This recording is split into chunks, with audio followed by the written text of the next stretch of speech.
Magandang gabi sa ating lahat. Narito update sa binabantayan nating tropical depression na may local name na Julian o Julian. Huli natin ito na mataan sa layong 425 km silangan ng Basco, Batanes. May taglay na lakas ng hangin na umaabot sa 55 km per hour malapit sa gitna at pagbugso na umaabot sa 70 km per hour. Pa-southwestward pa rin po yung nagiging pagkilos nito sa bilis na 70 o na 20 km per hour. At may kita nga po natin sa ating satellite image na naaapektuhan na ng buntot nitong bagyong si Julian, itong bahagi po ng Cagayan, kasama po dyan yung Babuyan Islands, pati na rin po yung Batanes. Ilocos Norte at Ilocos Sur nakakaranas na rin po ng maulap na kalangitan, pati na rin po itong ilang bahagi pa ng Cordillera at Estivion, pati na rin ang Isabela area. Kaya doble ingat po sa ating mga kababayan dyan dahil ngayong gabi ay may mga inaasahan na ho tayo mga kalat-kalat na mga pagulan, mga pagkidlat at pagkulog dala nitong bagyong si Julian. Samantala dito naman ho sa atin sa Metro Manila, pati na rin po sa inalalabing bahagi pa na ating kapuluan ay wala pong direktang epekto itong bagyong si Julian sa mga nabanggit na lugar at wala rin ho tayong inaasahan pa na epekto ng habagat. Kaya po ngayong gabi ay inaasahan pa rin po natin ang bahagyang maulap hanggang sa maulap na kalangitan dito sa Metro Manila, pati na rin sa ibang bahagi na ating kapuluan.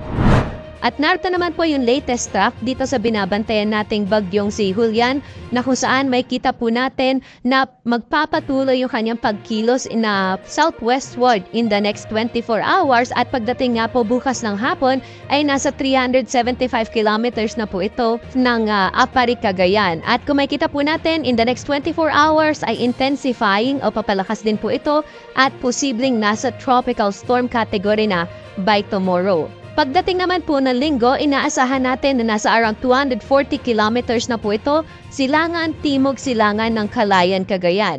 At between Saturday ng gabi hanggang Sunday po, yan po yung looping track o kumbaga, yan po iikot itong bagyong si Julian. At bukod po doon ay intensifying pa rin po ito o mas lalo pang lalakas pagdating po na Sabado ng gabi hanggang Linggo po na umaga at hindi nga po natin i-rule out yung possibility ng rapid intensification. At pagdating na Sunday na afternoon, posibleng nasa typhoon category na po itong binabantayan nating bagyong si Julian. At pagdating nga po ng Lunes, posibleng mas lumapit pa po ito dito sa may Batanes area. Kaya po pagdating ng Lunes ng hapon, nasa around 85 kilometers na po ito silangan ng Basco, Batanes at pagdating ng Wednesday ng hapon ay nasa around 460 kilometers na po ito north-northeast ng Itbayat, Batanes at dyan pa lang po ito kikilos palabas ng ating area of responsibility. So medyo matagal itong pagstay nitong bagyong si Julian sa ating area of responsibility dahil po sa kanyang looping track. Kaya po by Wednesday ng hapon or gabi pa po natin ito inaasahan na lalabas ng ating area of responsibility. At ngayon sa ating Tropical Cyclone Bulletin na ipinalabas ay meron na ho tayong nilabas na Tropical Cyclone Wind Signal number 1 sa may bahagi po ng Babuyan Islands at sa may eastern portion ng mainland Cagayan. Ibig sabihin po niyan within the next 36 hours ay posible na ho sila makaranas ng bugso ng hangin na may kasama po mga pag-ulan dala nitong bagyong si Julian. At dahil nga inaasahan natin na mas lalakas pa po ito at posibleng mas lumapit pa dito sa may extreme northern Luzon area, kaya hindi natin i-rule out yung possibility na umabot po sa Tropical Cyclone Wind Signal number 3 o number 4 po ang itataas natin lalo na dito sa mga areas po ng Cagayan area or pati na rin po sa may Batanes. Pagdating naman po sa dami ng mga pag-ulan, inaasahan natin na ngayong araw hanggang bukas ng hapon na itong bagyong si Julian ay magdadala po ng moderate to heavy rains sa may bahagi po ng Cagayan. Samantalang pagdating naman po ng Sabado ng hapon hanggang Linggo ng hapon sa may Cagayan, Isabela, Batanes, Apayao at Ilocos Norte na po inaasahan natin na makakaranas po ng moderate to heavy na mga pag-ulan. Pero kung makikita po natin, pagdating na Sunday hanggang Monday ay posible na po yung heavy to intense na mga pag-ulan lalo na po sa may Cagayan, Batanes, Apayao at Ilocos Norte. May mga moderate to heavy rains din po sa may Isabela and the rest of Ilocos Region and Cordillera Administrative Region.